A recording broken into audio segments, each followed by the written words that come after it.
So match 49 England versus USA at Barbados Super 8 match நடந்து முடிஞ்சிருச்சு மக்களே. And England சும்மா பங்கமா 10 விக்கெட் வித்தியாசத்துல வின் பண்ணி செமிஃபைனல் குவாலிஃபை ஆயிட்டாங்க. ஸோ டாஸ் வின் பண்ணி போலிங் எடுத்தாரு பட்லர் அண்ட் 115க்கு சுருட்டிட்டாங்க யூஎஸ்ஏவை. So the hero of the match Chris Jordan hat trick எடுத்திருக்காரு மக்களே. ஸோ இந்த டோர்னமெண்ட்ல பாத்தீங்கன்னா இது 3வது ஹேட்ரிக். ஏன்னா Pat Cummins already back to back hat tricks எடுத்துட்டாரு. இப்போ ஜார்டன் எடுத்திருக்காரு.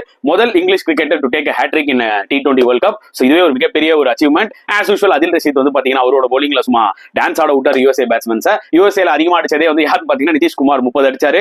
எப்ப ஆண்ட்ரூ கவுஸ் அவுட் ஆனாரோ அப்பவே நான் சொல்லிட்டு இருந்தேன் என் ஃப்ரெண்ட்ஸ் கிட்ட இந்த மேட்ச் 120க்கு மேல போகாதுன்னு. அண்ட் ஒன்ஸ் அகைன் வந்து பாத்தீங்கன்னா Corey Anderson struggling innings, another failure for Aaron Jones. So சொதப்பலான பேட்டிங் அண்ட் சேசிங்ல வந்து பாத்தீங்கன்னா நோ லாஸ்ல முடிச்சிட்டாங்க. சால்ட் வேணா ஒரு ரன் பால் கேம் ஆடிக்கலாம். ஆனா அங்க கேப்டன் ஜாஸ் பட்லர் 38 பால்ல 83 வெச்சு செஞ்சிட்டாருன்னு தான் சொல்ல முடியும். அண்ட் ஹர்மித் சிங் ஒரு ஓவர்ல வந்து 5 6 விட்டாரு அண்ட் மரணமா விளையாடினாருன்னு தான் சொல்ல முடியும். So comfortable win for England semi-finals போயிட்டாங்க. சோ இதை பத்தி நீங்க என்ன ஃபீல் பண்றீங்கன்றத கமெண்ட் செக்ஷன்ல போடுங்க.